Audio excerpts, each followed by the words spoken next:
Aleluya, bienvenidos. Estamos en vivo desde Odessa. Solo Cristo esta noche. Aleluya, alabado sea Dios. Es un gusto tenerlos aquí. Gracias. Es bueno que estén aquí trabajando en esto. Muchas gracias por acompañarnos esta noche. Agradecemos que estén con nosotros y muchísimas gracias. Dios los bendiga. Ustedes ayudan. Hemos estado hablando sobre el pacto y nosotros, porque el pacto es una posesión, es una de las posesiones más importantes que tienes, quizás sea la posesión más importante que tienes.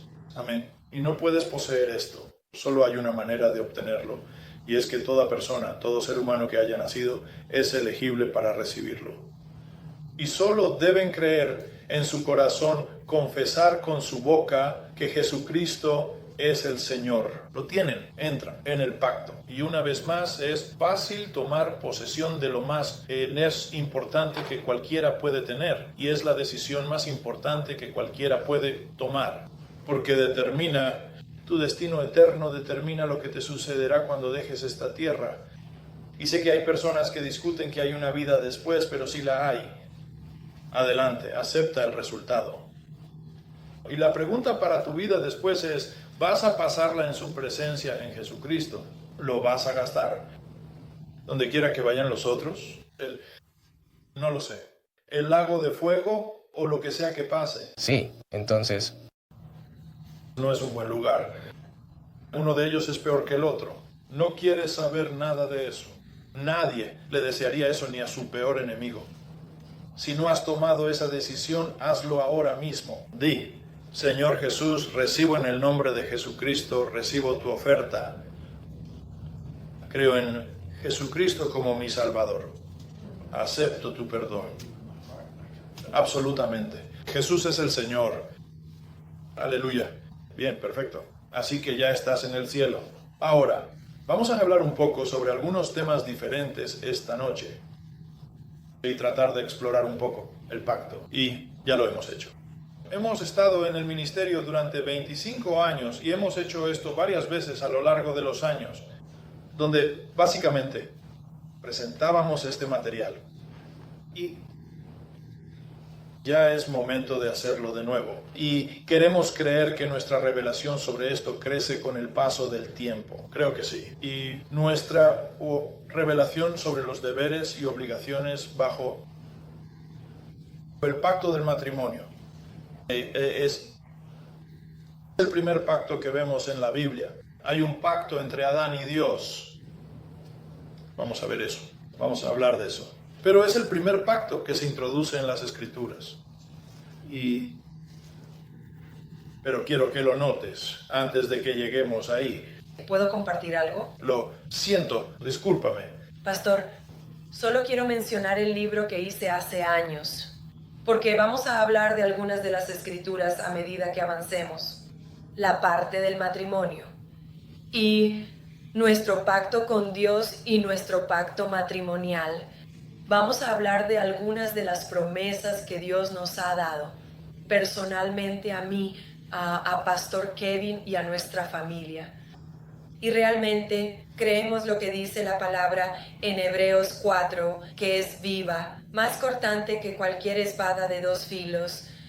Así que una de las mejores cosas que puedes hacer es declarar la palabra sobre tu familia, sobre tu matrimonio, sobre tu pacto. Y justo mientras oraba por alguien esta noche, ella no se sentía bien y necesitábamos levantar su fe. En ese momento, sobre quién era Jesús y la confesión sobre quién era su sanador. Y así, pero estas escrituras que utilicé, este libro llamado Ayudando a cuidar las promesas para nuestra familia, son escrituras que el Señor me dio hace años y a las que todavía recurro, todavía las uso. Amén. Y hay algunas que he estado orando por el pastor Kevin desde que nos casamos. Y luego Mary va a cumplir, puedes creerlo, 33 años en septiembre. Y han sido unos increíbles 33 años y nunca imaginé que sería tan maravilloso estar casada con el pastor Kevin como lo ha sido. Ha sido muy divertido a lo largo de los años y hemos visto a Dios obrar a nuestro favor, a nosotros, en tantas dimensiones diferentes de nuestra vida, mientras hemos tomado nuestras manos juntos y nos convertimos en marido y mujer. Y estamos tan agradecidos y queremos animarte, no importa dónde estés, antes de que el pastor Kevin comience a hablar sobre cómo entrar, no importa en qué punto esté tu relación o tu matrimonio, siempre puedes empezar de nuevo hoy.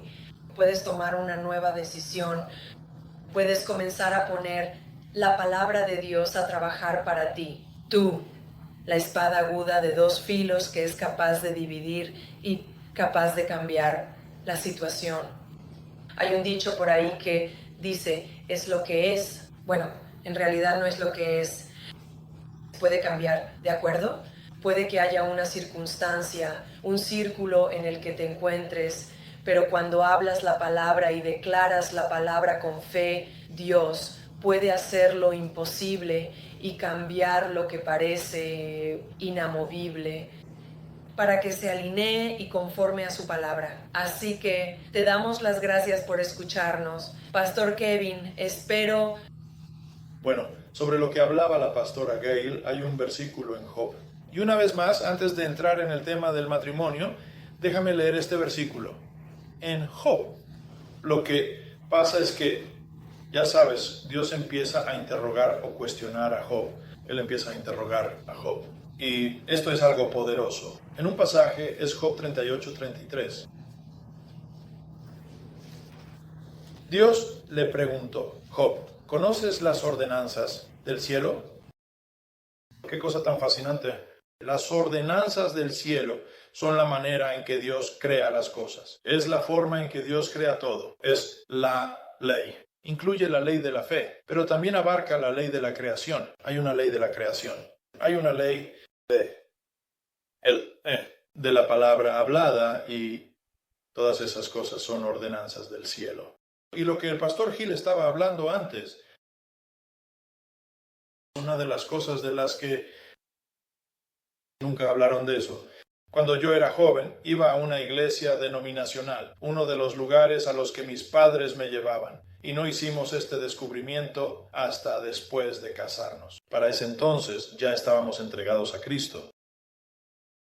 Éramos personas activas en nuestra iglesia, personas activas, asistentes, personas activas, activos en el ministerio. Y aún así no habíamos hecho este descubrimiento de una de las ordenanzas más importantes del cielo. Es que tus palabras determinan tu resultado. Tus palabras determinan lo que vas a hacer. No hay una revelación mayor en las Escrituras. Quizás, aparte de que Jesús, Cristo, es el Señor. Sabes, aparte de eso, el hecho de que tus palabras determinan la dirección de todo para ti. Hago ese comentario porque vamos a hablar mucho de eso a medida que entremos en el tema del matrimonio aquí, mientras profundizamos en el tema del matrimonio. Y, francamente, tu boca tiene un papel fundamental en la calidad de tu matrimonio. Así que dejaremos eso ahí y volveremos a ese tema. ¿Dónde? Creo que nos gustaría chiste 38. Chiste 38. Chiste 38, chiste 3833. 33, las ordenanzas del cielo. Ahora, volvamos atrás. Y queremos hablar del matrimonio desde el principio. Lo que queremos saber es qué fue lo que Dios pretendía con eso. Y porque el matrimonio, como vamos a ver, fue una institución creada por Dios. Fue creado, ordenado e introducido por Dios para el hombre que Él había creado. Así que empecemos, vamos a echar un vistazo a Génesis 1, versículo 14.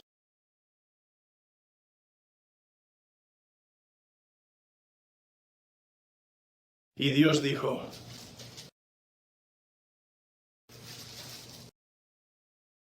lo siento.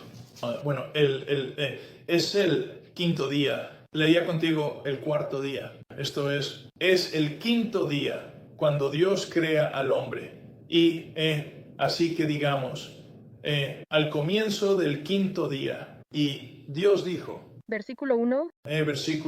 así que empezaremos en el versículo, bueno, comencemos en el versículo 20 para dar un poco de contexto aquí. Y Dios dijo, produzcan las aguas, seres vivientes y aves, que vuelen sobre la tierra, en la abierta expansión de los cielos. Y Dios creó los grandes monstruos marinos y todo ser viviente que se mueve. Y las aguas produjeron abundantemente según su especie, y toda ave alada según su especie. Y Dios vio que era bueno. Y Dios los bendijo, diciendo, fructificad y multiplicaos, llenad las aguas en los mares, y multiplíquense las aves en la tierra. Y fue la tarde y la mañana el quinto día. Ahora pasaremos al sexto día, que es el día en que el hombre es creado. Y Dios dijo, produzca la tierra animales, ganado, reptiles y bestias de la tierra. Y así fue. Y Dios hizo las bestias de la tierra según su especie, y el ganado según su especie, y todo lo que se arrastra sobre la tierra según su especie. Y Dios vio que era bueno. Y Dios dijo, hagamos al hombre a nuestra imagen, conforme a nuestra semejanza, y que tenga dominio sobre los peces del mar, sobre las aves del cielo, sobre el ganado, sobre toda la tierra, y sobre todo lo que se arrastra sobre la tierra. Ahora, lo que él está describiendo, ahí, y sabes, el lenguaje está abreviado por espacio, pero él está diciendo que su intención para el hombre era que tuviera dominio sobre todo lo que él creó. En otras palabras, él está ahora al final de su creación. El mundo ha sido creado. La morada del hombre, por así decirlo, ha sido creada. Y lo que él está haciendo es que ahora toma al hombre y lo coloca sobre esa morada, en esa morada y sobre ella. Y los está creando. Y su intención era que el hombre fuera el señor de la tierra, que el hombre, el hombre creado, fuera el Señor y el Rey sobre la tierra, sujeto solo a Él como Él, Dios Altísimo. Así que Dios, y una vez más, Dios hace a las bestias de la tierra según su especie, el ganado según su especie, y las cosas que se arrastran por la tierra según su especie, y Dios vio que era bueno. Y Dios dijo, hagamos al hombre a nuestra imagen, conforme a nuestra semejanza, que tengan dominio. Y luego, una vez más, Él describe las cosas sobre las que hay dominio. Así que Dios creó al hombre a su imagen, a imagen de Dios lo creó, varón y hembra los creó, y Dios los bendijo, y Dios les dijo, sean fructíferos y multiplíquense, llenen la tierra, sométanla, tengan dominio sobre ella. Una vez más, lo que Él pretende aquí es que el hombre tenga dominio sobre su morada, que tenga dominio completo sobre todas las fuerzas naturales de la tierra. Fíjense en lo que Él dijo. Él dice, sean fructíferos y multiplíquense. Quiero que aumenten. Él declara un pacto de aumento sobre el hombre. Y lo que Él está diciendo es, esta es mi intención para ustedes. Yo quiero que ustedes crezcan. Quiero que se multipliquen. Quiero que esto que he creado, esto llamado hombre, se multiplique y sea fructífero y se multiplique y que haya más de ustedes. Y ustedes llenarán la tierra y la someterán. Tendrán dominio sobre los peces del mar, las aves del cielo, sobre todo ser viviente que se mueve sobre la tierra. Y Dios dijo, he aquí, yo les he dado, porque quiero que también presten atención al versículo 29, porque Él ahora pasa a otro tema, ya que ha creado a su hombre, pero luego Él dice, he aquí, yo les he dado toda planta que da semilla que está sobre la faz de toda la tierra, y todo árbol en el que hay fruto de árbol que da semilla. Esto les servirá de alimento. Lo que Él está haciendo ahí es introducir el concepto de siembra y cosecha, o el concepto de sembrar y recoger. Y como veremos a medida que avancemos en el tema del matrimonio, ese concepto no solo se aplica a las cosas que el hombre come, sino que se aplica a todo. Se aplica a la vida natural del hombre. se aplica a la vida espiritual del hombre. El principio de sembrar y cosechar es un principio eterno que se introduce aquí mismo, al principio de la creación. Y era la intención de Dios que así es como el hombre iba a multiplicarse. Así es como iba a ser fructífero y multiplicarse a través de la siembra y la cosecha. Ahora, esto en particular que vemos aquí, Él ha creado al hombre.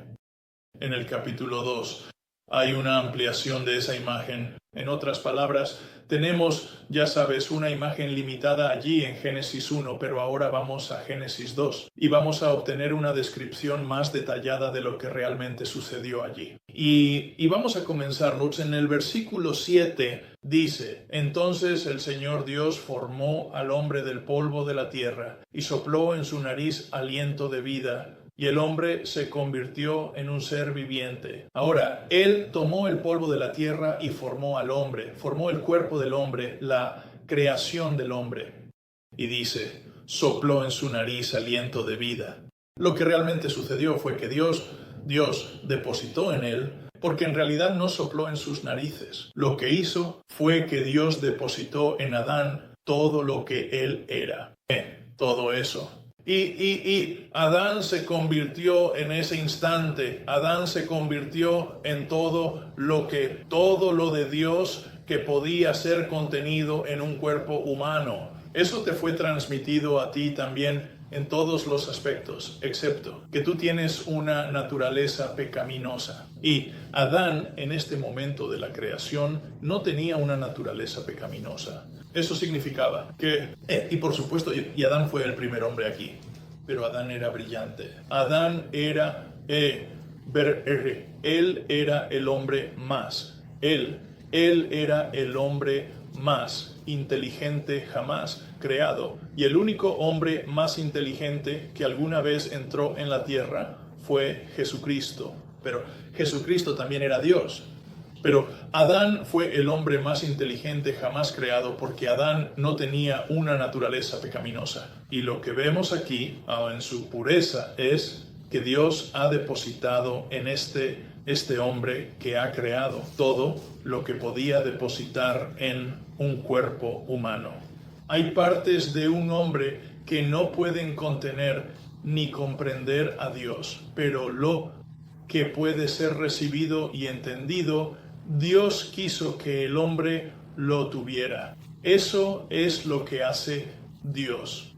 Lo forma, sopla en sus narices el aliento de vida y el hombre se convierte en un ser viviente. Y Dios plantó un huerto al oriente en Edén y allí puso al hombre que había formado. Y de la tierra hizo el Señor Dios crecer todo árbol delicioso a la vista y bueno para comer. También el árbol de la vida en medio del huerto, y el árbol del conocimiento del bien y del mal. Y un río salía de Edén para regar el huerto, y de allí se dividía y se convertía en 4 brazos. Y el nombre del primero y menciona el nombre de los ríos. Y el oro de aquella tierra es bueno, y allí hay bedelio y piedra de ónice. Y el nombre de los diferentes ríos, y habla sobre los ríos, y así sucesivamente. Pero más adelante en el versículo 16, él dice, en el versículo 15 Dios le da un trabajo. Y el Señor Dios tomó al hombre y lo puso en el huerto de Edén para que lo labrara y lo cuidara. Ahora realmente no vemos. En un momento veremos un poco más sobre la encomienda al hombre, pero básicamente lo que está haciendo es darle al hombre su trabajo. Le ha dado una tarea, un trabajo que realizar, para labrar y guardar el jardín del Edén. Ahora bien, eso no era solo... Tenemos que entender que hay cierto grado de simbolismo en este lenguaje aquí. No significa que solo deba cuidar las plantas naturales y cosas por el estilo. Debe cuidar la tierra. Porque el Edén es la tierra, según su perspectiva. Así que debe cuidar toda la tierra. Y Dios lo pone allí para ser el Señor, para ser el subseñor de la tierra. Lo pone en el jardín y el Señor le ordenó al hombre: de todo árbol del jardín podrás comer, pero del árbol del conocimiento del bien y del mal no comerás. El día que comas de él, ciertamente morirás. Ahora bien, esa es la primera imagen del diezmo, solo para que lo sepan. Y quiero introducir ese concepto aquí, porque es importante. Pacto. ¿Qué tan importante es el diezmo para el pacto? Y lo que Dios está haciendo aquí es que está introduciendo, como ves, el principio del diezmo es este. Tú trabajas en todo aquello en lo que pones tu esfuerzo. Pero hay una porción de eso que Dios reserva, así que Él no lo eligió. Quiero decir, tú no lo elegiste. Él lo hizo. Él eligió. Y lo que Él dijo fue, quiero que se aparte una porción para mí. Quiero que notes aquí que no tenemos, quiero decir, la palabra diezmo significa décima parte. No tenemos idea de qué porcentaje del jardín eran estos árboles. Pero el punto es que aquí se establece el principio del diezmo. Había una porción de la producción y cosas que se produzca, que Adán era responsable de cultivar, cuidar y poner sus manos sobre ellas, que me hagan crecer. Pero había una porción que Dios dijo, yo reservo eso para mí, y de eso no debes participar. Y eso es casi, de nuevo, esta es la primera imagen del diezmo. Ahora, el Señor Dios dijo, no es bueno que el hombre esté solo, le haré una ayuda idónea. Algunas de las otras traducciones dicen, le haré una ayuda adecuada. Probablemente hay personas que piensan que su ayuda idónea no es adecuada. Punto. Así que se referían a esta persona. Mi ayuda era sumamente adecuada. Simplemente, sumamente adecuada. Aleluya. En cualquier lugar. Así que Dios dijo, voy a hacerte mi ayudante. Voy a hacerte saludable. Así que fuera de la red, el Señor Dios formó toda bestia del campo y toda ave del cielo, y las trajo a Adán para ver cómo las llamaría. Esa palabra llamar, la palabra llamar, es una palabra espiritual. Significa no solo llamar o pronunciar, sino designar lo que esa cosa es. En otras palabras, cuando llamas a esa cosa, cuando nombras esa cosa, es una imagen de dominio. Sí. Cuando tú, por ejemplo, si tienes animales, ya sabes, como personas que crían animales. Sabes, por ejemplo, personas que crían perros y tenemos un perro completo. Así que vamos al criador y ellos no les ponen nombres a esos perros, porque eso es una imagen de dominio y autoridad sobre ellos. Entonces, tú, como dueño, porque vas a tener dominio y autoridad, eres quien le da el nombre al animal. ¿Y entonces qué ha pasado? Así que llamar significa identificar e identificar tu dominio. Ese principio, vamos a ver ese principio una y otra vez. Es un principio poderoso y Dios lo introduce desde el principio. Y Él crea, ya sabes, todos los animales y cosas así y los lleva ante Adán. Le dice, está bien, ahora tú llama. No es así. Creo que es interesante que, ya sabes, los primeros 3, todo está en Génesis, lo que enseñas. Oh, sí. Y entonces tienes la semilla, que está en Génesis 1:9. Tienes el tiempo, que está en Génesis 2:17. Y tienes el llamar esas cosas. Oh, sí. Sí, eso es. Esos son todos. Génesis es el libro de los comienzos. Y cada principio bíblico significativo encuentra su origen en algún lugar de Génesis. Y si fueras y miraras, dirías que cada principio bíblico significativo está en Génesis. Así que en algún lugar aquí Él introduce cuáles son algunas de las cosas clave. Número 1, llamar. ¿Cómo llamas a algo? Llamarlo. El diezmo. Tiempo de siembra y cosecha. Todo eso lo vemos introducido aquí mismo en los 2 primeros capítulos del libro de Génesis. Así que Él los lleva ante Adán para ver cómo los llamaría. Pero todo lo que Adán llamó a cada ser viviente y todo lo que Adán llamó a cada criatura viviente, ese fue su nombre. Y Adán puso nombre al ganado, a las aves del cielo y a las bestias del campo. Pero para Adán no había una familia sana y adecuada. Así que el Señor Dios hizo que un profundo sueño cayera sobre Adán y él se durmió. Y tomó una de sus costillas y cerró la carne en su lugar. Y la costilla que el Señor Dios había tomado de la costilla hizo una mujer y la llevó al hombre. Y Adán dijo, eso no es una descripción precisa. Adán llamó, mira, eso es lo que está ocurriendo aquí ahora. Dios ha visto a Adán nombrar a esos animales, tomando dominio sobre ellos. Esto es solo una continuación del proceso. Recuerda, dice que no se halló una ayuda idónea. Ahora, aquí está la ayuda idónea que se le ha presentado. ¿Cómo lo llama? ¿Cómo la va a llamar? Así que en realidad no lo dijo, la llamó. Y esto es ahora hueso de mis huesos, carne de mi carne. Ella será llamada mujer, le da un nombre porque fue tomada del hombre. Por tanto dejará el hombre a su padre y madre, se unirá a su esposa, y los dos serán una sola carne. Ambos estaban desnudos,